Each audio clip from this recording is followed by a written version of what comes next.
हमने एक्टिवेटर की कैटेगरी में ऐड किया है। सो टोटल मिला के 8 प्रोडक्ट्स हो चुके हैं एंड 3 कैटेगरी में डिवाइडेड हैं अभी भी। एक प्रोडक्ट आता है क्रॉप प्रोटेक्शन की कैटेगरी में। क्रॉप प्रोटेक्शन मींस ऐसे प्रोडक्ट्स जो हमारी फसलों की सुरक्षा करता है। सो फंगस से बचाने के लिए हमारे पास एग्री प्रोटेक्ट का प्रोडक्ट है जो कि बायोफंगिसाइड के नाम से आता था पहले। बाकी फिर न्यूट्रिशनल की कैटेगरी है एंड न्यूट्रिशनल में हमारे पास 5 प्रोडक्ट्स हैं जो कि पौधों को ग्रोथ देने का काम करते हैं, फसल की पैदावार बढ़ाने का काम करते हैं। Agri humic granules, agri moss, agri nanotech, agri gold and then activator की कैटेगरी आती है गाइस। एंड एक्टिवेटर में पहले सिर्फ एग्री 82 हुआ करता था, अभी एक और प्रोडक्ट ऐड हो चुका है एंड उस प्रोडक्ट का नाम है एक्वाजेल, राइट। चैट बॉक्स को कल सुबह तक आप लोगों को यूट्यूब वाले चैनल पे मिल जाएगा। आई थिंक कल सुबह 9 बजे तक लाइव हो जाएगी वो वीडियो, राइट। तो उसका लिंक शेयर करूंगा मैं वहां पे टेलीग्राम में, वो आप देख लेना। नेक्स्ट चीज आती है कि भाई ये तो प्रोडक्ट का ओवरव्यू हो गया। आज हम प्रोडक्ट की ट्रेनिंग नहीं कर रहे हैं, आज हम प्रोडक्ट्स की ट्रेनिंग नहीं कर रहे हैं, हम प्रोडक्ट्स को नहीं समझ रहे हैं। ये बस मैंने आपको नाम बताए हैं। प्रोडक्ट की ट्रेनिंग हम बाकी टाइम पे करते हैं। आज हम ट्रेनिंग कर रहे हैं कि भैया प्रोडक्ट पे काम कैसे करना है। तो सबसे पहले क्वेश्चन था कि कौन लोग एग्री के प्रोडक्ट्स के ऊपर काम कर सकते हैं। आप सोचिए, बहुत बार जब मैं लीडर्स से बात करता हूं तो बहुत बार लोग कहते हैं सर मैंने कभी खेती बाड़ी नहीं की, मैं तो दिल्ली में रहा हूं, मैं तो मुंबई में रहा हूं या मैं बेंगलोर में रही हूं, मैंने तो कभी खेती में देखा ही नहीं, मैं कैसे एग्री प्रोडक्ट पे काम करूं, मेरा तो कोई एग्रीकल्चर का बैकग्राउंड ही नहीं है, मैंने कभी किसी फसल को जाके देखा नहीं है, मैं पहचान नहीं सकता हूं कि गेहूं की फसल दिखती कैसी है। सो दोस्तों इन सब चीजों से कोई फर्क नहीं पड़ता इन सब चीजों से। बहुत सारे लोग कमेंट्स कर रहे हैं जो कि डिस्टरबेंस हो रही है काफी। कमेंट्स को ऑफ कर देते हैं, 1 सेकंड बस।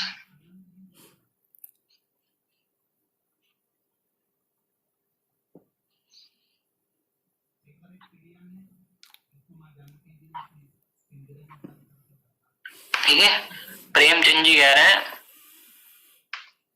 कि नरमे की मीटिंग देने की कृपा करें। नरमे की मीटिंग नहीं है आज, नरमे की मीटिंग करेंगे किसी और दिन।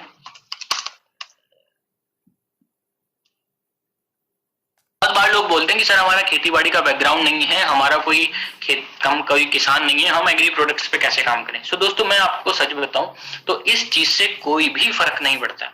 इस चीज से कोई फर्क नहीं पड़ता है कि आपका खेती बाड़ी का बैकग्राउंड है या नहीं है। हाँ, आप कह सकते हो कि आपको थोड़ी सी एडवांटेज हो जाएगी कि अगर आपका खेती बाड़ी का बैकग्राउंड होगा तो वो फसलों को में आसान हो जाएगा, आपको रोग पहचानने में आसान हो जाएगा, आपको कुछ टर्म्स पता होंगे कि खरपतवार क्या होती है, फर्टिलाइजर यूरिया क्या होता है, डीएपी क्या होता है। बट ऑनेस्टली स्पीकिंग इस बात से कोई फर्क नहीं पड़ता कि भाई अगर आपका खेती बाड़ी का बैकग्राउंड नहीं है तो आप बिजनेस नहीं कर सकते। आप डेफिनेटली बिजनेस कर सकते हैं एंड वेस्टीज में ऐसे बहुत सारे एग्जाम्पल हैं जिन लोगों को एग्रीकल्चर का ए भी नहीं आता था, बट आज उनकी डाउन में, आज उनकी टीम में, आज उनके बिजनेस में 80% कंट्रीब्यूशन एग्री का आता है, मोर देन 80%। और अगर आपको मेरी बात पे विश्वास नहीं है तो आप यूट्यूब पे जाना, सर्च करना वेस्टीज एग्री स्टार, आपको कई सारे नाम ऐसे मिल जाएंगे जो एग्रीकल्चर के बैकग्राउंड से बहुत दूर थे और एग्री पे अच्छा बिजनेस कर रहे हैं। 1-2 नाम मैं आपको बताऊंगा, जैसे कि एक प्रीत सिंह जी हैं सूरतगढ़ से, राइट, क्राउन डायरेक्टर हैं, पूरा काम एग्री पे आता है। फिर एक आप सब लोग जानते होंगे रसिका कुलकर्णी मैडम है, पुणे से, DUCD हैं, उनका बहुत सारा बिजनेस एग्री पे आता है। वो तो कभी खेती बाड़ी देखी नहीं उन्होंने। एक भावना जी है हमारी, है ना, कहाँ से हैं वो, महाराष्ट्र से ही है, मुझे जगह का नाम भूल गया मैं उनका भी उस पर पड़ा हुआ है। उनको आप देखो तो बहुत सारे लोग हैं। नो डाउट ऐसे भी कई सारे लोग हैं जिनका की खेती बाड़ी का बैकग्राउंड है और वो आज खेती बाड़ी से दूर हटके बहुत बड़े नेटवर्कर बन गए एंड लाखों की इनकम कमा रहे हैं। तो आप सोचिए, जो व्यक्ति कभी खेती बाड़ी नहीं किया था वो व्यक्ति भी यहाँ पे एग्रीकल्चर के प्रोडक्ट पे अच्छा काम कर रहा है। क्यों काम कर पा रहा है? क्योंकि आपको ये समझने की जरूरत है कि जब आप किसी के सामने प्रेजेंट करता है, राइट, मान लीजिए आप किसी किसान को मिलने जा रहे हैं तो आपके पास आपके प्रोडक्ट की नॉलेज होना ज्यादा इंपॉर्टेंट है, राइट। खेती बाड़ी की नॉलेज तो किसान के पास भी है, वो सब कुछ जानता है। आपके पास, आपको अगर अपना बिजनेस बढ़ाना है तो आपके लिए जो सबसे इंपॉर्टेंट चीज है वो है आपके प्रोडक्ट की नॉलेज। तो अगर आप अपने प्रोडक्ट्स की नॉलेज अच्छे से ले रहे हैं, ट्रेनिंग से अटेंड कर रहे हैं एंड प्रोडक्ट्स को अच्छे से समझ रहे हैं, वो कैसे काम करते हैं, कितनी मात्रा में काम करते हैं, क्या उनका फायदा है, तो डेफिनेटली आप किसी भी बैकग्राउंड के हों, आप एग्री के प्रोडक्ट्स पे बहुत अच्छा काम कर सकते हैं, राइट। तो एग्री के प्रोडक्ट पे काम करने के लिए बस एक ही कंडीशन है कि आप वेस्टीज का पार्ट होने चाहिए। अगर यहाँ पे कोई भी व्यक्ति नया है जो अभी तक वेस्टीज में ज्वाइन नहीं है, राइट, अभी तक अगर वेस्टीज में ज्वाइन नहीं है, सो वो प्लीज जिसने भी आपको इनवाइट किया उनके थ्रू ज्वाइन हो जाए एंड एग्री के प्रोडक्ट्स पे काम करना स्टार्ट करें। मेन चीज ये है कि अगर मैं कह रहा हूँ कि जो लोग खेती बाड़ी के बैकग्राउंड से बिलोंग नहीं करते वो बहुत अच्छा काम कर सकते हैं एग्री प्रोडक्ट्स पे, तो आप सोचिए जो खेती बाड़ी के बैकग्राउंड से बिलोंग करते हैं वो कितना बढ़िया काम कर सकता है, क्योंकि उनके पास तो एडवांटेज है ना। उनको तो मालूम है कि खेती कैसे होती है, उनको तो मालूम है खरपतवार क्या होती है, उनको तो मालूम है कि यूरिया डीएपी क्या होता है, रोग कैसे लगता है, तो वो तो और भी अच्छा काम कर सकते हैं। अब दूसरी चीज ये आती है कि आपको एग्री के प्रोडक्ट्स पे काम करना क्यों चाहिए, वाई, क्यों आप एग्री के प्रोडक्ट्स पे काम करें। दो मेन रीजन है। देखो यहाँ पे जो पीपीटी में चला रहा हूँ वो पूरी इंग्लिश में है, पीपीटी इंग्लिश में है बिकॉज लोग पूरे इंडिया से ज्वाइन करते हैं, कुछ आंध्रा से हैं, तेलंगाना से हैं, कर्नाटक से, जो हिंदी नहीं पढ़ पाते, सो पीपीटी इंग्लिश में है बट मैं बोल हिंदी में रहा हूँ, ठीक। तो जो लोग इंग्लिश के साथ जिनका हाथ टाइट है वो लोग बस मेरी बातों को सुनने पे ध्यान दें, ठीक। बाकी जिनका हिंदी में हाथ टाइट है वो फिर थोड़ा पढ़ते हुए भी चले। So number 2 is why. यहाँ पे दो बड़े कारण है, दो बड़े कारण मैं बताता हूँ लोगों को। नंबर 1 कि आप देश के लिए कुछ कर सकते हो, राइट। अगर आप एग्री के प्रोडक्ट्स पे काम कर रहे हो, हमारा कंट्री है 130 करोड़ से ज्यादा की पॉपुलेशन है, आज भी आधे से ज्यादा जनसंख्या खेतीबाड़ी के ऊपर निर्भर करती है। तो अगर आप कुछ करना चाहते हैं, आप किसानों के लिए कुछ करना चाहते हैं, तो आप एग्री प्रोडक्ट्स पे काम कर सकते हैं। आप कैसे कर सकते हैं उनके लिए वो हम आगे डिस्कस करेंगे। नंबर 2, आफ्टर ऑल आप बिजनेस कर क्यों रहे हो, आप यहाँ पे वेस्टीज में ज्वाइन क्यों। वेस्टीज में आप इसलिए ज्वाइन हो ताकि आपका बिजनेस तेजी से बढ़े, आपका इनकम अच्छे से आए, आप इकोनॉमिक इंडिपेंडेंट हो सकें, आप और लोगों को इकोनॉमिक इंडिपेंडेंट बना सकें। तो अगर आपको चाहिए कि आपका बिजनेस तेजी से बढ़े, आपके लेवल जल्दी अचीव हो, आपकी टीम के लेवल जल्दी अचीव हो, लोग जल्दी जल्दी आगे बढ़े, सो आपके लिए एग्री के प्रोडक्ट्स पे काम करना बहुत इंपॉर्टेंट है। कैसे कैसे कैसे ये हम आगे डिस्कस करेंगे। Number 1 is contribute to country. आप देश के लिए कैसे कर सकते हो। देश के लिए जो मैं बोल रहा था कि आप देश के लिए कुछ कर सकते हो, उसका देखो बहुत आसान सा रीजन है, क्योंकि आज हमारी जो गवर्नमेंट है उन्होंने एक टारगेट रखा है कि भाई हमें किसानों की इनकम को बढ़ाना है, किसानों की इनकम को बढ़ाना है। किसानों की इनकम कैसे बढ़ सकती है, आप बहुत सिंपल तरीके से समझिए, मैं बहुत डीप में नहीं जा रहा हूँ, टेक्निकल भाषा यूज नहीं कर रहा हूँ, बहुत सिंपल तरीके से अगर हम चीजों को समझें तो इनकम बढ़ाने के लिए वो छोटे से 3 ही तरीके हैं। नंबर 1, या तो आप उनका खर्चा कम करवाइए, अभी उनका केमिकल्स पे खर्चा हो रहा है, खाद पे खर्चा हो रहा है, बहुत सारी चीजों पे खर्चा हो रहा है, या तो खर्चा कम कराएं तो प्रॉफिट बढ़ेगा, या फिर आप उनकी पैदावार को बढ़वाएं, राइट।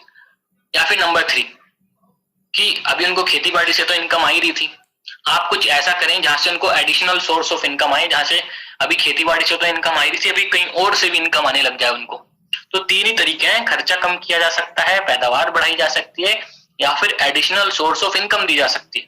आपको ये सोचना है कि क्या वेस्टीज ये कर सकता है, क्या वेस्टीज के एग्री प्रोडक्ट्स यूज करने के बाद किसान का खर्चा कम हो सकता है। आज हम एक्वाजेल की बात करते हैं जो कि पानी के खर्चे को 50% तक कम कर सकता है, जो कि फर्टिलाइजर्स को 40% तक कम कर सकता है। हम ह्यूमिक की बात करते हैं जो कि गोबर की खाद के खर्चे को कम कर सकता है, जो कि पैदावार को 20% तक बढ़ा सकता है। हम एग्री 82 की बात करते हैं जो कि पेस्टिसाइड्स एंड केमिकल्स को 25 से 30% तक कम कर सकता है। सो इन सब प्रोडक्ट्स में वो पावर है कि ये किसान का खर्चा भी कम कर सकते हैं, किसान की पैदावार भी बढ़ा सकते हैं, एंड मोस्ट इंपॉर्टेंटली जब कोई व्यक्ति इन प्रोडक्ट्स को यूज करता है तो उसके खाते में भी एक एक्स्ट्रा इनकम आती है। आप 3-3 हजार रुपए का प्रोडक्ट 4 महीने तक लेते हैं तो 2500 रुपए का प्रोडक्ट 5वें महीने फ्री मिलता है, राइट। आप अगर 2500 का भी कोई प्रोडक्ट लेते हैं तो 300 रुपए वाला एग्री 82 फ्री मिलता है, 5000 वाला भी आप 5,000 का भी बिल करते हो तो आपको 500 रुपए वाला ह्यूमिक मिलता है। आप 10,000 की बिलिंग करते हो तो आपको एग्री प्रोटेक्ट नैनोटेक फ्री मिलता है। एंड मोस्ट इंपॉर्टेंटली ये जितने भी ऑफर्स हैं ये पूरे महीने चलती हैं, पूरे महीने। एंड इसके अलावा इतना अगर आप कर रहे हो तो आपके खाते में एक इनकम भी आती है। जैसे सरकार सब्सिडी भेजने का काम कर रही है, ऐसे वेस्टीज लोगों के खातों में एक चेक भेजने का काम कर रहा है ताकि लोगों को इनकम मिले। सो हम तीनों चीजें कर सकते हैं प्रोडक्ट के साथ में किसानों के लिए। ये तो किसानों की बात होगी। नंबर 2 जो हम बात कर रहे थे कि आप अपने बिजनेस को तेजी से बढ़ा सकते हैं। गाइस एक चीज का हमेशा ध्यान रखिए कि भले ही आप आज एग्री पे काम ना कर रहे हो, आप सिल्वर पे हो, गोल्ड पे हो, स्टार पे हो, डायमंड के लेवल पे हो, लेकिन एक दिन आपको एग्री पे काम करना ही पड़ेगा, करना ही पड़ेगा। क्यों करना पड़ेगा? क्योंकि हम सब जानते हैं इस देश की 60% पॉपुलेशन आज भी खेतीबाड़ी पे निर्भर करती है। जिस देश के 60% लोग खेतीबाड़ी ही करते हो, आप सोचिए वहां पे क्या कोई भी व्यक्ति का नेटवर्क ऐसा हो सकता है जिसमें किसान ना हो? मान लीजिए आज आपका 10,000 लोगों का नेटवर्क हो गया, आपका 20,000 लोगों का नेटवर्क हो गया, क्या ऐसा हो सकता है उसमें किसान ना हो ही नहीं सकता। हम अमेरिका में नहीं है, हम इंडिया में। इंडिया में अगर आपके पास इतना बड़ा नेटवर्क है तो उसमें किसान जरूर होंगे, क्योंकि इंडिया की पॉपुलेशन में 60% लोग एग्रीकल्चर पे डिपेंडेंट है। तो अगर अभी तक आपने उस पर ध्यान नहीं भी दिया था तो एक टाइम ऐसा आएगा जब आपको अपने नेटवर्क को और बड़ा करने के लिए एग्री पे काम करना ही पड़ेगा। ये तो मजबूरी वाली बात होगी। अब अपॉर्चुनिटीज क्या है? अपॉर्चुनिटीज ये है कि अगर हमें नेटवर्क को एक्सपेंड करना है, अपने गांव गांव तक पहुंचाना है, तो हमें एग्री पे काम करना चाहिए। तो एग्री पे काम करके ऐसा नहीं है कि आप गांव में जाएंगे तो वो सिर्फ एग्री का ही प्रोडक्ट खरीदेंगे। जब आप गांवों तक पहुंचेंगे तो जो व्यक्ति भी एग्री के प्रोडक्ट के साथ आपके साथ ज्वाइन हुआ है वो आपकी हेल्थ केयर का प्रोडक्ट भी खरीद सकता है, वो आपका डेली यूज का प्रोडक्ट भी परचेस कर सकता है। नंबर 2, एग्री के ऊपर काम करने के बाद लेवल्स अचीव करना इजी होता है। क्यों होता है? क्योंकि पीवी ज्यादा मिलता है। मान लीजिए आज मेरे 1000 पीवी शॉर्ट हो रहा है, मेरे को 1000 पीवी शॉर्ट हो रहा है, मेरे को कोई प्रोडक्ट खरीदना है तो ज्यादा अच्छा है कि मैं एग्री का प्रोडक्ट परचेस कर लूं, क्योंकि एग्री के प्रोडक्ट में पीवी सबसे ज्यादा मिलेंगे अदर प्रोडक्ट्स के मुकाबले। एंड नंबर 2, जो प्रोडक्ट आपने परचेस किया आप इजीली उसको सेल आउट कर सकते हो क्योंकि डिमांड इतनी ज्यादा है, राइट। सो यहाँ पे लेवल्स अचीव करना इजी हो जाता है क्योंकि पीवी ज्यादा है एंड प्रोडक्ट्स की डिमांड हमेशा बनी रहती है। रिजल्ट डिस्प्ले करना इजी है। रिजल्ट डिस्प्ले करना कैसे इजी है? मैं आपको एक एग्जांपल देता हूँ। मान लीजिए किसी के घुटनों में दर्द हो रहा था, अगर किसी के घुटनों में दर्द था, आपने उसको एक गोली खाने के लिए दे दी कि भाई ये गोली है, ये खाओ, तुम्हारे घुटनों का दर्द सही हो जाएगा। तो उसको उसका घुटने का दर्द सही हुआ या नहीं हुआ ये कैसे पता चलेगा? आप सोचिए, ये कैसे पता चलेगा उसके घुटने का दर्द सही हुआ कि नहीं हुआ? जब तक वो खुद नहीं बताएगा तब तक पता नहीं चलेगा। वो आपको झूठ भी बोल सकता है कि नहीं भाई घुटने का दर्द सही नहीं हुआ। बट अगर आप खेत में एग्री ह्यूमिक डला रहे हैं, क्या आपको किसी से पूछने की जरूरत पड़ेगी कि रिजल्ट आएगा नहीं? आप चाहो तो खेत को जाके देख सकते हो, खेत खुद दिखा देगा, वो खुद ही डिस्प्ले कर देगा कि हाँ भाई मेरे को रिजल्ट मिला है। किसी आदमी के बोलने की जरूरत नहीं है। रिजल्ट डिस्प्ले करना इजी है और उस खेत को लोग कहीं से भी आते जाते खुद ही लोग उसको देख सकते हैं, राइट, कि भाई ये खेत तो अलग ही दिख रहा है, इसमें जरूर कुछ ना कुछ अलग चीज डाली गई है। सो रिजल्ट दिखाना इजी है। मोस्ट इंपॉर्टेंटली अब आप सोचिए कि मान लीजिए आपने किसी को घुटनों के दर्द के लिए गोली दी थी, उसने गोली खाई, उसने मान भी लिया कि घुटने का दर्द सही हो गया। अब घुटने का दर्द जब सही हो गया तो लोगों की मेंटालिटी क्या होती है? अब तो दर्द सही हो गया, अब गोली खाना बंद, है ना। अब क्यों गोली खाएं भाई, अब तो दर्द सही हो गया। सो रिजल्ट मिला एंड रिजल्ट मिलने के बाद जो सेल थी या जो कंजम्पशन था प्रोडक्ट का वो क्या हो गया? जीरो हो गया। रिजल्ट भी मिल गया आदमी को कि अब दर्द ठीक है, अब कंजम्पशन जीरो हो गया, खत्म, अब कुछ और उनको देना पड़ेगा। यहाँ पे क्या होगा? मान लो आपने किसी को आधा एकड़ में एग्री ह्यूमिक यूज कराया, उसको रिजल्ट मिल गया, तो वो क्या करेगा? क्या वो ये कहेगा कि बस अब तो मेरे को एक बार रिजल्ट मिल गया, अब मैं नहीं डालूंगा इसको खेत में? नहीं, ऐसा नहीं होता। यहाँ पे एग्री में क्या होता है, अगर किसी को आधा एकड़ में रिजल्ट मिल गया तो अब की बार वो 5 एकड़ 10 एकड़ जितनी उसकी जमीन है उसमें डालेगा कि भाई अब मेरे को पूरे खेत में रिजल्ट लेना है, ज्यादा रिजल्ट लेना है। सो यहाँ पे कंजम्पशन जो होता है वो इंक्रीमेंटल होता है। रिजल्ट मिलने के बाद कंजम्पशन बढ़ता चला जाता है। पहले उसने थोड़े से एरिया में डाला था, अब वो ज्यादा एरिया में उसको डाल रहा है, 10 लोगों को और बता रहा है कि भाई देखो मैंने इस कंपनी का प्रोडक्ट डाला था। तो इंक्रीमेंटल कंजम्पशन है, रिजल्ट मिलने के बाद कंजम्पशन बढ़ता है। नंबर नेक्स्ट आता है bulk business volume. Bulk business volume मतलब कि जब मैं बात करता हूं कि लोगों के पास 5 एकड़ जमीन है, लोगों के पास 10 एकड़ जमीन है, तो क्या 5 एकड़ 10 एकड़ वाले व्यक्ति का काम एक बोतल में चल सकता है? नहीं, बिल्कुल भी नहीं चल सकता।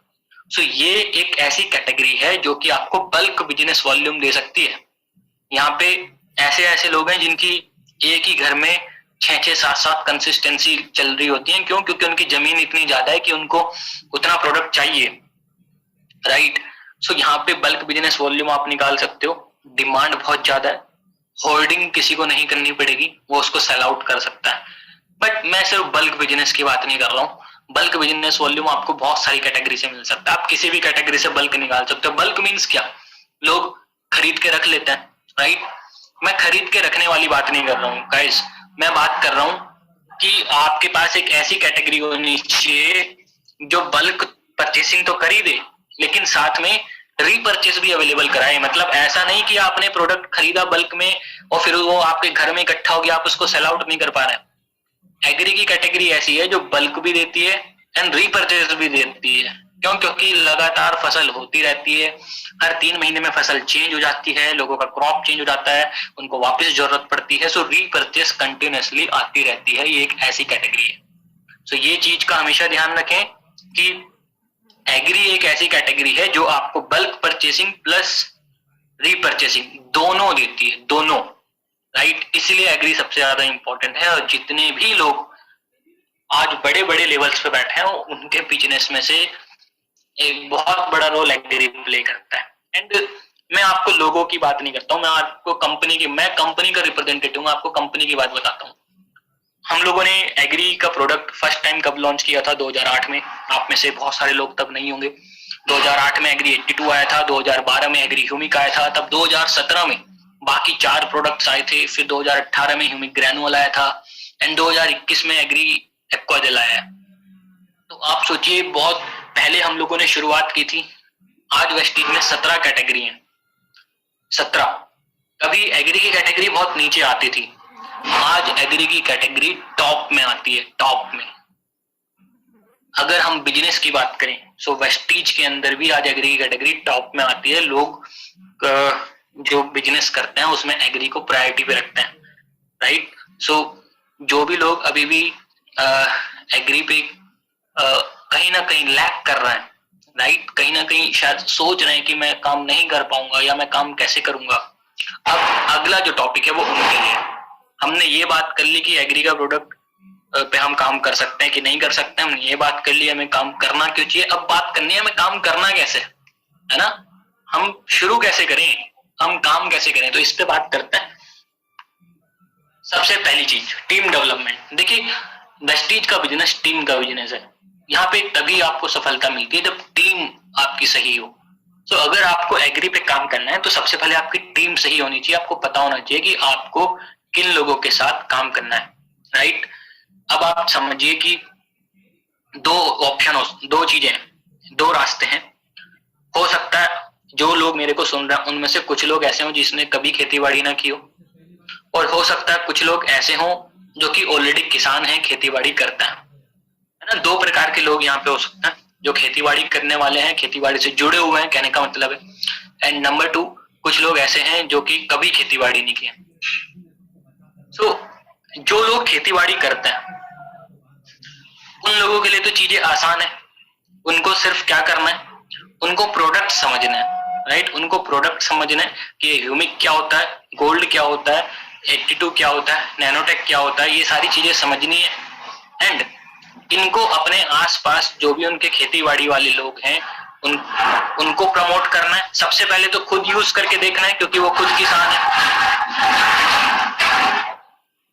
सबसे पहले तो खुद यूज करके देखना है क्योंकि वो खुद किसान है। एंड उसके बाद क्योंकि वो एक किसान फैमिली से बिलोंग करते हैं तो आसपास भी उनके किसान होंगे, वहां पे उनको प्रमोट करना है।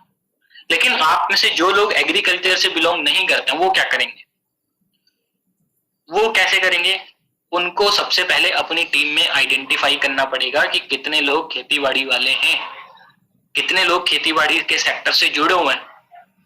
तो खेतीबाड़ी के अगर आपको अपनी टीम में लोग चेक करने हैं, आपके प्रोस्पेक्ट कौन होंगे, कौन किन लोगों के साथ हम लोग बात कर सकते हैं। या तो कोई ऐसा व्यक्ति हो जो किसान हो, कंज्यूमर, राइट। आपका जो कंज्यूमर है वो कौन है, किसान। आपका कंज्यूमर और कौन है, नर्सरी वाले। आपका कंज्यूमर और कौन है, जो लोग भी गार्डनिंग वगैरह करते हैं, राइट। जो लोग भी डायरेक्ट मतलब ग्रोअर्स, जो लोग भी कुछ उगाते हैं वो आपके कंज्यूमर है, वो आपका अल्टीमेट ग्राहक है जो प्रोडक्ट को कंज्यूम करेगा। उसके अलावा और कौन लोग हो सकते हैं, एग्री के प्रोफेशनल्स। एग्री के प्रोफेशनल्स कौन होता है, एग्री के प्रोफेशनल्स मतलब ऐसे लोग जो खेतीबाड़ी नहीं कर रहे हैं लेकिन खेतीबाड़ी से जुड़े हुए हैं। जैसे कि मेरे जैसे लोग, मान लो कोई कहे कि मतलब कि मेरा नाम शिवम है एंड मैं क्या हूं, तो मैं एक एग्री का प्रोफेशनल हूं, मैं भले खेती नहीं कर रहा हूं बट मैं किसानों से जुड़ा हुआ हूं, मेरा किसानों के साथ संपर्क है, किसानों के ऊपर मेरा एक इफेक्ट है, राइट। तो ऐसे और लोग भी हो सकते हैं। और लोग कौन होंगे ऐसे, जो खेती तो नहीं कर रहे हैं लेकिन किसानों से संपर्क में रहते हैं। मैंने आपको एग्री स्टार की बात की थी, उस एग्री स्टार के सेशन में एक व्यक्ति हैं जिनका नाम है मिस्टर MP मौर्य। वो कभी सहकारी बैंक में क्लर्क थे, सहकारी बैंक में क्लर्क थे वो कभी। सहकारी बैंक क्या होता है, जो किसानों को लोन, फर्टिलाइजर्स वगैरह के लिए लोन प्रोवाइड करता है फसल के लिए। तो वहां से उन्होंने काम शुरू किया था एग्री 82 से, किसानों को एग्री 82 शुरू किया था देना, आज UCD के लेवल पे पहुंच गए, ऑडी अचीवर है। तो वो एक ऐसे प्रोफेशनल हुए जो एग्री पे काम कर सकते हैं। जो लोग किसी शॉप को चलाते हैं, एग्री की शॉप चलाते हैं, वो एग्री के प्रोफेशनल्स हैं। जो लोग आड़त होते हैं वो एग्री के प्रोफेशनल्स हैं, क्योंकि किसानों से जुड़े हुए हैं। जितने भी लोग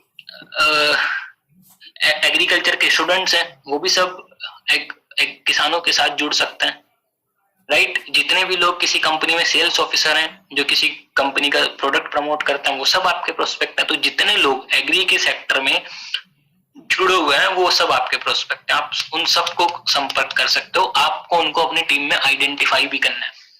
पहले अपनी टीम में आइडेंटिफाई करना है कि हमारी टीम में ऐसे कितने लोग हैं जो एग्रीकल्चर के सेक्टर से जुड़े हुए हैं। उनको स्पेशली अप्रोच करना है कि ये हमारा ग्रुप एग्री का ग्रुप है जो कि हमें एग्री से अच्छा बिजनेस लाके देगा। एंड देन उनको समझाने के बाद फिर आपको बाहर चेक करना है कि और मैं ऐसे किन लोगों को अप्रोच कर सकता हूँ। ये तो इंडिविजुअल्स की बात होगी। क्या हम बड़े लेवल पे काम कर सकते हैं? यस, हम बड़े लेवल पे भी काम कर सकते हैं। हम ऑर्गेनाइजेशंस की भी बात कर सकते हैं। ऑर्गेनाइजेशंस कौन से? बहुत सारी। मैं आपको एक एग्जांपल देता हूँ। हमारे यहाँ पे हरियाणा में एक लीडर हैं जिन्होंने हरियाणा में जितनी सहकारी समितियां उन सबके हेड को वेस्टीज में ज्वाइन करा दिया। आप सोचिए कि वो कितना बड़ा बिजनेस वहां से निकाल सकते हैं। तो जो सहकारी समितियां होती हैं, जितने भी NGO होते हैं जो ऑर्गेनिक फार्मिंग करवाते हैं, लोगों के पंचायत के समूह होते हैं, किसान संगठन होते हैं, उनको भी हम डायरेक्टली अप्रोच कर सकते हैं। उनको भी हम प्रोडक्ट्स के बारे में बता सकते हैं कि हमारे प्रोडक्ट किस प्रकार से ऑर्गेनिक हैं, किस प्रकार से किसानों की सहायता कर सकते हैं, केमिकल को कम करा सकते हैं, पैदावार को बढ़ा सकते हैं।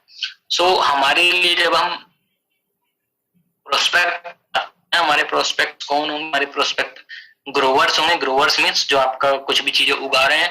प्रोफेशनल्स होंगे, ऑर्गेनाइजेशंस होंगे, ये सब आपके प्रोस्पेक्ट है।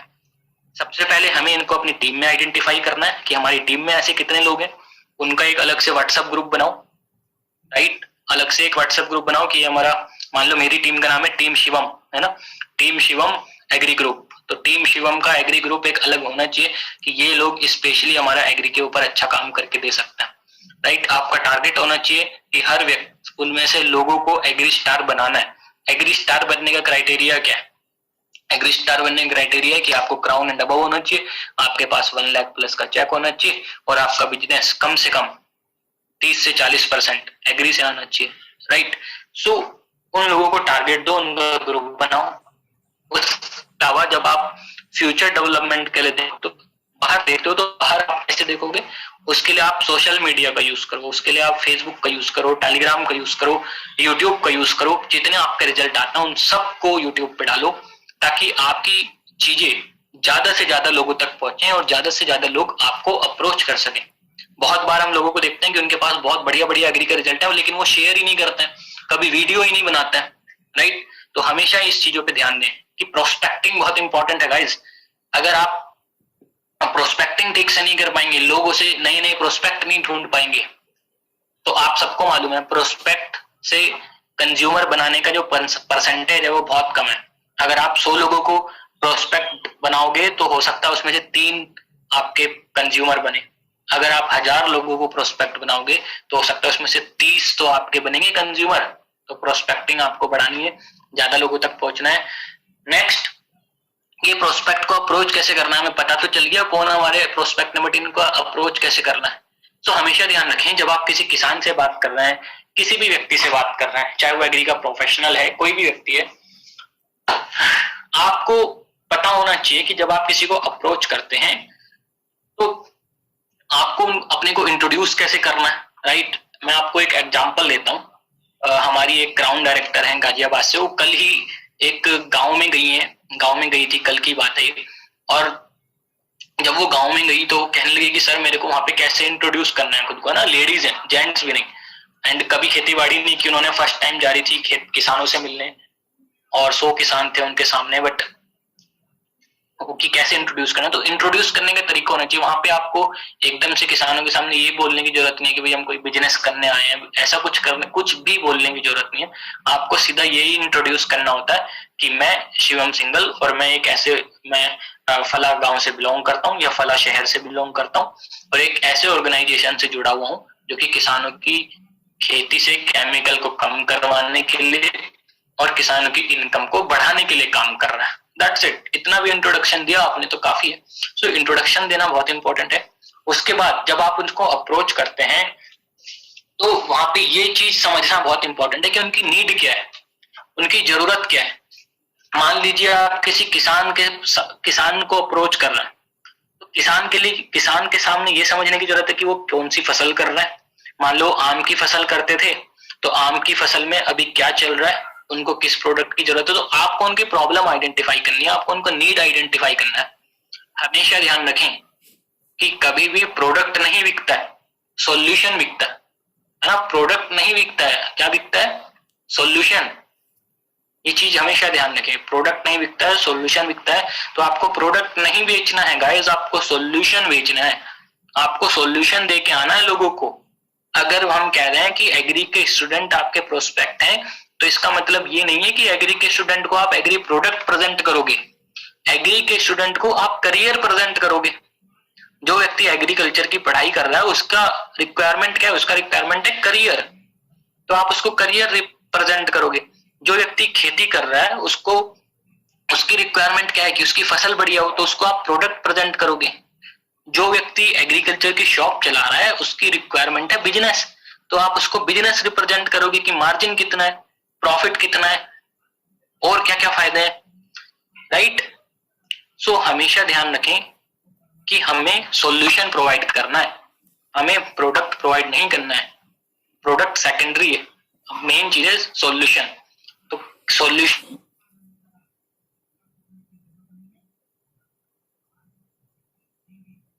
मार्जिन कैलकुलेट करना आना चाहिए। और जब प्रोडक्ट की बात आएगी, किसी की फसल में पैदावार बढ़ानी है, किसी की फसल पीली पड़ रही है, किसी की फसल में फूल झड़ रहे हैं, किसी की फसल में फंगस का रोग लग रहा है, तो वहां पे आपको प्रोडक्ट की नॉलेज होनी चाहिए।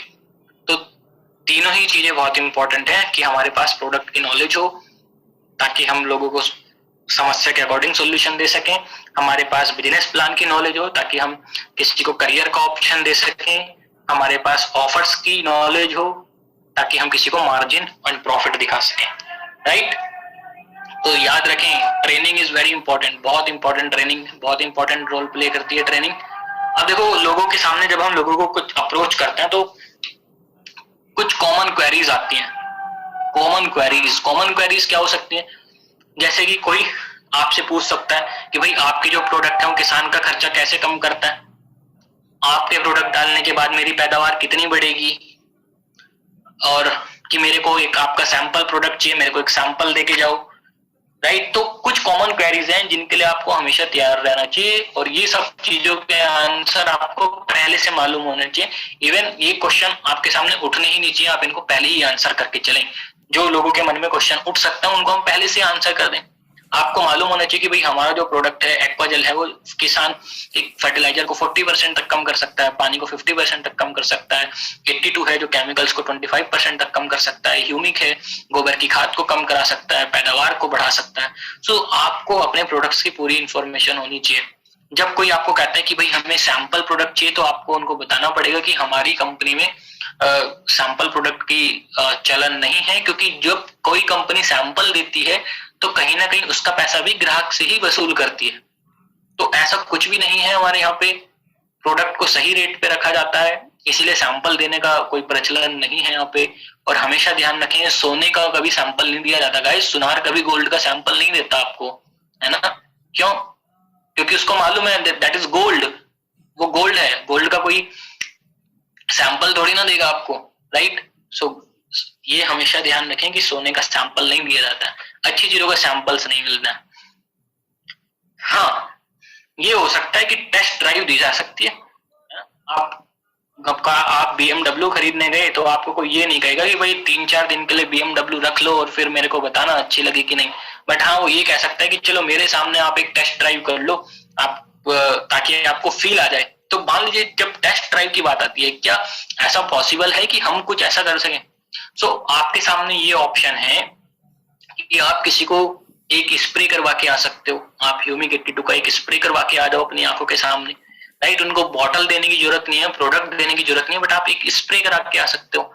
उनके यहाँ फूल वगैरह आने वाले थे तो आप मॉस का स्प्रे करा के आ सकते हो, थोड़ा सा एक्वाजेल का डेमो दिखा के आ सकते हो, 82 का डेमो दिखा के आ सकते हो। दिस इज टेस्ट ड्राइव, है ना?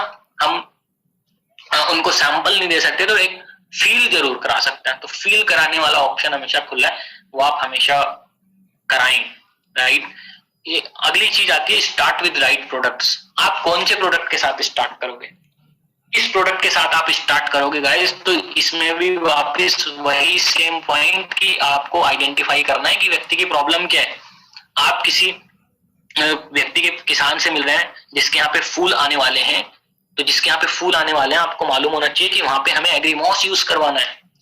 अगर अब देखो, मैं आपसे एक क्वेश्चन पूछता हूँ, आप लोग चैट बॉक्स में आंसर करना। अभी कुछ दिन पहले की बात है, हम लोग ट्रेनिंग कर रहे थे, वहां पे किसी ने क्वेश्चन उठाया कि सर हमारे यहाँ पे जड़ गलन की समस्या बहुत होती है, जड़ें गल जाती हैं, रोग लग जाता है फंगस का, तो हम कौन सा प्रोडक्ट यूज करें? जड़ गलन का जो रोग है वो एक्चुअली फंगस का रोग है, ठीक? तो मैंने उनसे पूछा कि भाई ये रोग लगता क्यों है? तो फंगस का रोग है, तो उन्होंने कहा कि सर ये इसलिए लगता है क्योंकि हमारे मिट्टी में पानी ठहर जाता है, पानी ठहर जाता है इसलिए वहां पे फंगस वगैरह इकट्ठी हो जाती है और फिर जड़ों के काले पड़ने की, जड़ों की गलने की समस्या स्टार्ट हो जाती है। तो ऐसे में आपको ये पता चल गया कि रोग तो फंगस का है, लेकिन समस्या हो क्यों रही है? समस्या हो रही है क्योंकि वहां पे पानी की वाटर लॉगिंग की समस्या हो जाती है। तो ऐसे में आप कौन सा प्रोडक्ट, अगर आप पहले से यूज करना चाहें कि प्रॉब्लम आई ही नहीं, तो आप कौन सा प्रोडक्ट प्रेफर करोगे? सोचो, है ना? अब देखो, अब पूरा क्वेश्चन सुने बिना लोग पहले प्रोटेक आंसर कर रहे थे, बट अभी लोग एक्वाजेल आंसर कर रहे हैं। सो यहाँ पे अगर हम ठीक से प्रॉब्लम आइडेंटिफाई कर पा रहे हैं किसान को, तभी हम ठीक सॉल्यूशन दे पाएंगे। गाइस, जिन लोगों ने पहले बिना क्वेश्चन सुने प्रोटेक्ट लिख दिया, दैट मीन्स कि वो किसान की प्रॉब्लम को आइडेंटिफाई, मतलब उन्होंने मेरी प्रॉब्लम सुनी ही नहीं, बिना प्रॉब्लम सुने सीधे आंसर कर दिया कि नहीं मैं प्रोटेक्ट ही देके आऊंगा। सो इसलिए मैं तब से यही कह रहा हूं, सबसे इंपॉर्टेंट चीज है कि आप प्रॉब्लम को आइडेंटिफाई करें, आप समझें कि व्यक्ति की समस्या क्या है, समस्या को समझेंगे तभी आप उसको सही सॉल्यूशन दे पाएंगे। अब अगर आप वहां पे एक्वाजेल का प्रयोग करवा देते हैं तो वहां पे शायद उनको प्रोटेक्ट यूज करने की जरूरत पड़ेगी ही नहीं। क्यों? क्योंकि वहां वाटर लॉगिंग की प्रॉब्लम नहीं होगी, फंगस आएगी नहीं, जड़ गलन होगा नहीं, तो प्रोटेक्ट डालने की जरूरत ही नहीं पड़ेगी। हाँ, वो कहते हैं कि हम ग्रोथ भी अच्छी कर लें, तो वहां पे हम एक्वाजेल के साथ ह्यूमिक ग्रेनुअल डलवा सकते थे, राइट? अब सुधाकर जी कह रहे हैं 82 क्यों नहीं? क्योंकि 82 वाटर लॉगिंग को रोकने के लिए थोड़ी ना है ना? 82 वाटर लॉगिंग को रोकने के लिए थोड़ी ना है, राइट? सो ये चीजें आपको आइडेंटिफाई करनी है, प्रॉब्लम आइडेंटिफाई करनी है, उसके बाद लोगों को उसके अकॉर्डिंग सॉल्यूशन प्रोवाइड करना है। अब मान लीजिए किसी के यहाँ अभी कोई प्रॉब्लम ही नहीं है ना? कोई कहता है हमने तो फसल लगाई ही नहीं। प्रॉब्लम तो तब आएगी ना जब फसल लगाएंगे, कि प्रॉब्लम तो तब आएगी जब हम फसल लगाएंगे, अभी तो फसल लगाई ही नहीं हमने। तो जब कोई व्यक्ति ऐसी बात करता है कि अभी हमने फसल लगाई नहीं है, तब हम वहां पे बोलेंगे कि आप हमारे एग्री ह्यूमिक एंड 82 से स्टार्ट करो, है ना। बहुत बार लोग पूछते हैं ना कि भाई सबसे पहले कौन सा प्रोडक्ट लें, क्या ट्राई करें। सो जहां पे किसी ने फसल लगाई ही नहीं है तो वहां पे भी प्रॉब्लम ही नहीं है, वहां पे हम बोलेंगे कि आप ह्यूमिक एंड 82 के हिसाब से स्टार्ट कीजिए। आप ह्यूमिक एंड 82 लगाइए। कोई पूछता है देखो आप सब हमेशा ध्यान रखें, आप में से बहुत सारे लोग ऐसे हैं जो कई बार सेशन अटेंड कर चुके हैं और कुछ लोग ऐसे हैं जो शायद फर्स्ट टाइम या दूसरे टाइम कर रहे होंगे। हमेशा ध्यान रखें, हर प्रोडक्ट को यूज करने का एक बेस्ट टाइमिंग होता है, राइट। हर प्रोडक्ट को यूज करने का एक बेस्ट टाइम होता है। मान लो मैं आपसे पूछने लगूं भाई स्पिरुलिना कब खाना चाहिए, हेल्थ केयर में जो आता है, तो उसका भी एक टाइमिंग है ना। मैं आपको कहने लगूं कि भाई हमें क्रिल ऑयल या कोई और प्रोडक्ट कब खाना चाहिए, तो हर चीज का टाइमिंग है। ऐसे ही एग्रीकल्चर में भी जितने भी प्रोडक्ट हैं, हर प्रोडक्ट को यूज करने का एक प्रॉपर टाइमिंग है। मान लीजिए मैं आपसे एक क्वेश्चन पूछता हूं कि एक्वा जेल को यूज करने का बेस्ट टाइमिंग क्या है, क्या बताओगे? बताओ, एक्वा जेल को यूज करने का बेस्ट टाइमिंग क्या है, बताइए। कब करना चाहिए एक्वा जेल यूज? जिन लोगों ने ट्रेनिंग अटेंड की हुई है वो बताएं।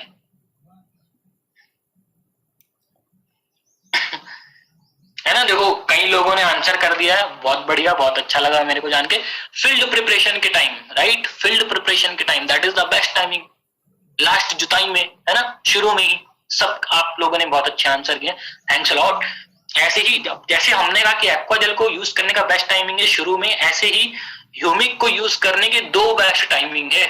ह्यूमिक को यूज करने के दो बेस्ट टाइमिंग है, एक फसल लगाने से पहले मिट्टी में, एंड दूसरा फसल जब लगभग 1 महीने की हो चुकी है तब। तो ह्यूमिक, अगर हम कहते हैं कि भाई ह्यूमिक आप 2 बार यूज करा सकते हैं, तो वो 2 बार कौन कौन सी होनी चाहिए? वो 2 बार होनी चाहिए, एक जुताई के समय, मतलब जब आप खेत तैयार कर रहे हैं, एंड दूसरा जब फसल 1 महीने की हो चुकी है। तो शुरू में फसल लगाते टाइम, और फसल जब 1 महीने की हो जाए, है ना। देखो कृष्णा जी ने लिखा पहले खाद पर। तो कभी कभी क्या होता है जब हम बोलते हैं ना पहले खाद पर, तो कभी कभी क्या होता है पहली खाद बुआई पे भी डाली जाती है ना। तो बुआई वाली जो खाद डाली गई है वो भी पहली खाद है, तो हम पहली खाद नहीं कह सकते, हो सकता है किसी के लिए वो दूसरी खाद हो, राइट।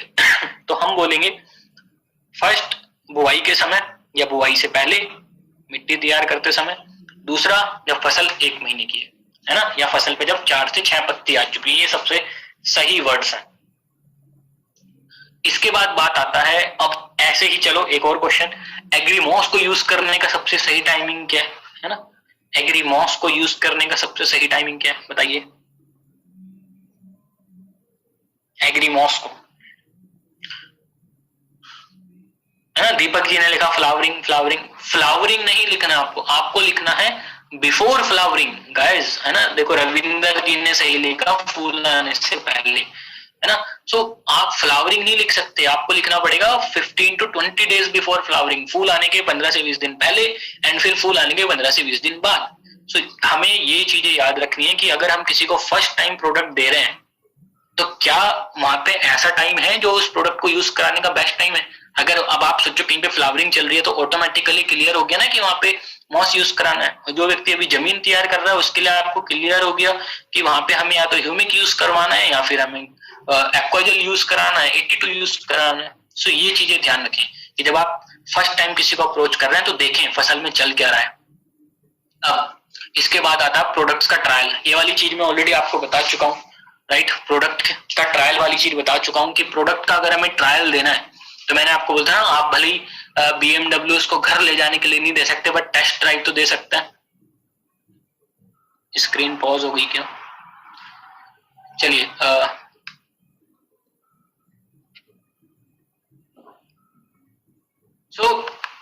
हाँ, हम लोग बात कर रहे थे कि हम फील तो करवा सकते हैं। फील करवाने का मतलब क्या था कि हम कम से कम एक स्प्रे करवा दें वहां पे, कम से कम हम एक डेमो ही दिखा दें उनको, राइट।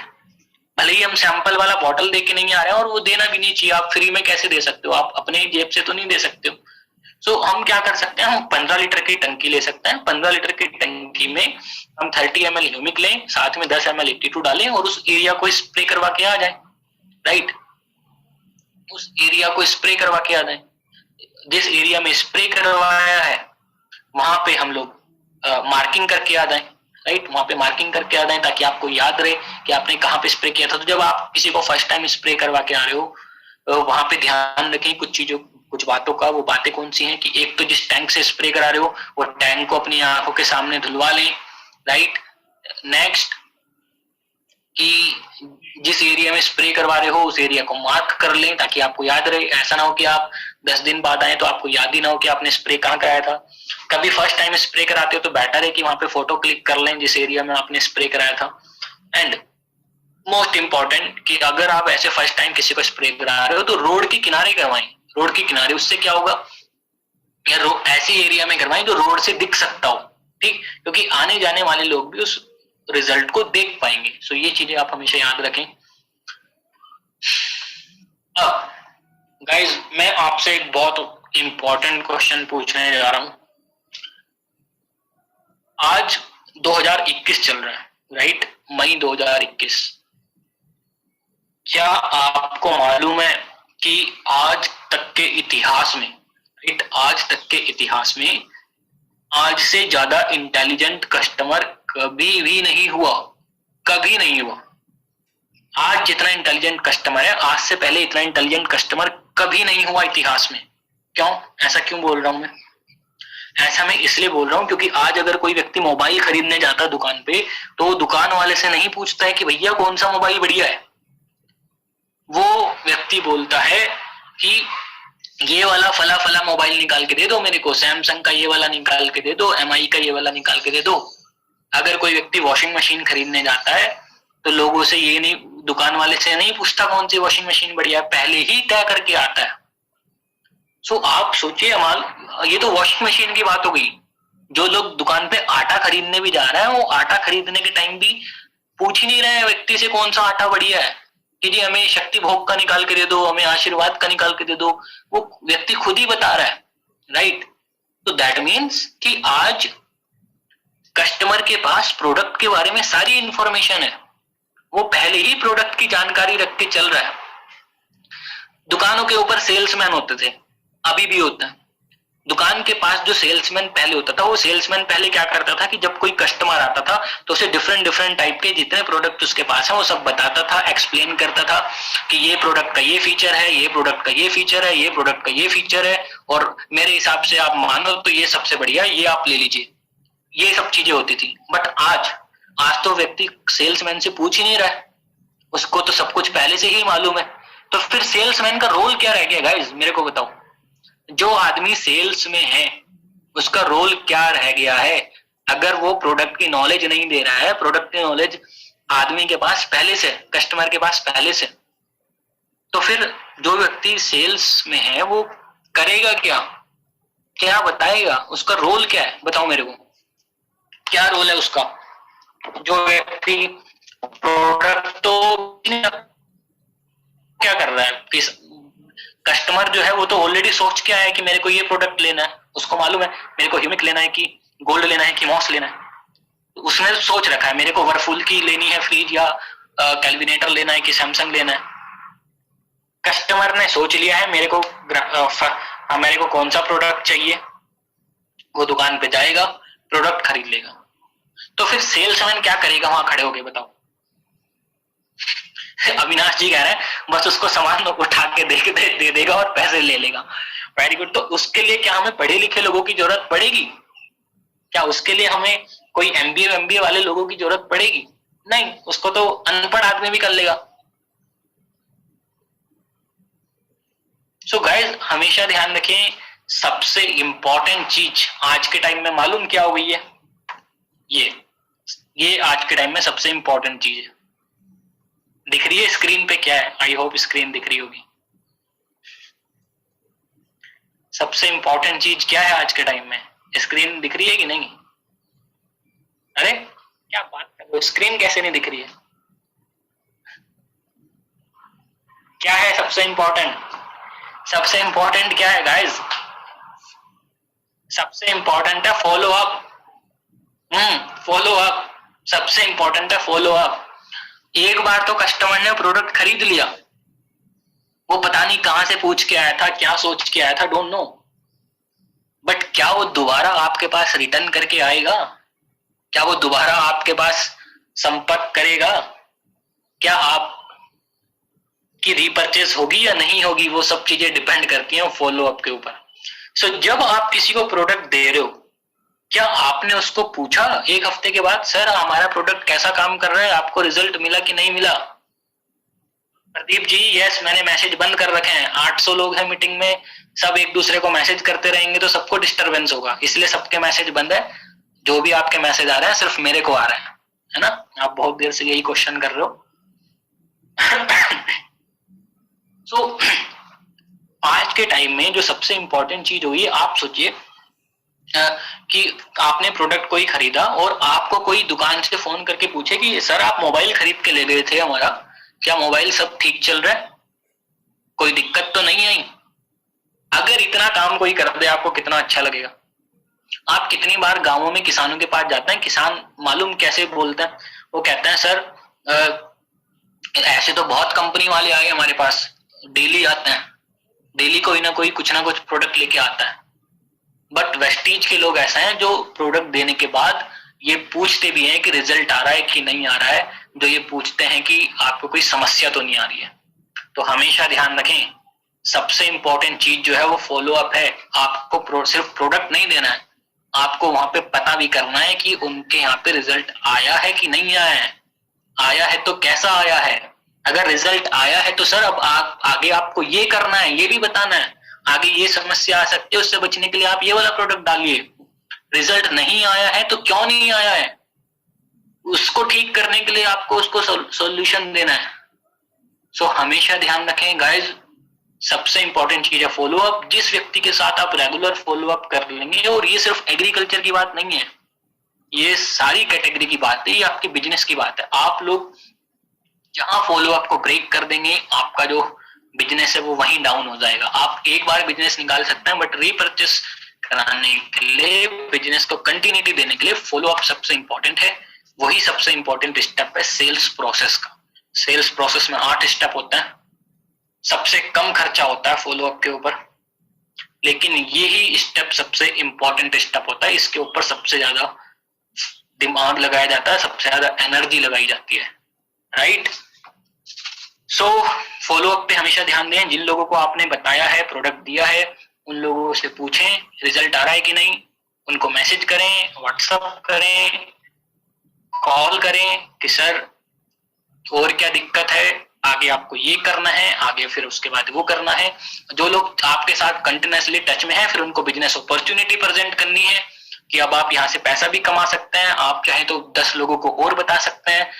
आप कुछ मत कीजिए, आप बस 10 किसानों को इकट्ठा कर लीजिए, मैं वहां पे आऊंगी या मैं वहां पे आऊंगा, मैं लोगों को बताऊंगा, और जो लोग भी प्रोडक्ट परचेस करेंगे उन सबके पास से कुछ ना कुछ इनकम आपके खाते में भी आएगी। आपके घर में जो लोग हैं आप उसको भी ज्वाइन करा सकते हैं। तो तब हमें फॉलो अप करके धीरे धीरे लोगों को एक्टिव करना है, राइट? सो यही चीजें हैं, यही सिस्टम है। सबसे पहले हमें टीम डेवलपमेंट करनी है, प्रोस्पेक्ट अपने आइडेंटिफाई करने हैं। प्रोस्पेक्ट आइडेंटिफाई करने के लिए हमें पहले अपनी टीम में झांकना है, टीम में झांकने के बाद हमें बाहर झांकना है, सोशल मीडिया के थ्रू, बाकी टीम मेंबर्स के थ्रू। उसके बाद हमें लोगों को फर्स्ट टाइम अप्रोच कैसे करना है, इंट्रोडक्शन कैसे देना है, सबसे पहले प्रोडक्ट कौन सा बताना है, लोगों की नीड असेसमेंट करनी है, क्या उनकी नीड करियर की है, क्या उनकी नीड प्रॉफिट की है, क्या उनकी नीड बिजनेस प्लान की है, क्या उनकी नीड एग्री के प्रोडक्ट की है, ये चीजें आइडेंटिफाई करनी है। और ये हमेशा याद रखना है कि प्रोडक्ट नहीं बिकता है, सोल्यूशन बिकता है। लोगों को सही सोल्यूशन प्रोवाइड करना है। सही सोल्यूशन प्रोवाइड करने के बाद हमें फॉलो अप पे ध्यान देना है, राइट? तो ये चीजें याद रखें। आई होप सेशन आप लोगों ने एंजॉय किया होगा। और ये प्रोडक्ट की लिस्टिंग है। आज के सेशन में हम लोगों ने सिर्फ प्रोडक्ट्स का मतलब प्रोडक्ट्स पे कैसे काम करना है यही चीजें समझी हैं। आज हम लोगों ने प्रोडक्ट की टेक्निकल बात नहीं की है। बहुत सारे लोग टेक्निकल क्वेश्चन पूछ रहे थे, मैंने किसी को आंसर नहीं किया है। एंड लोग के रिव्यूज तो अच्छे आ रहे हैं। बाकी आप लोग ध्यान रखें कि हम लोग डेली 2:30 बजे सेशन करते हैं, राइट? आज हमने बिजनेस की बात की है। प्रदीप जी हिंदी में नहीं है ट्रेनिंग ये वाली, है ना, हिंदी में बनाएंगे कभी। सो आज हमने बिजनेस की बात की है। कल कल कल कल तो कल तो चलो, कल तमिलनाडु में है सेशन, तो कल तमिल वाला सेशन होगा। कल हम ये वाला सेशन नहीं करेंगे 2:30 बजे।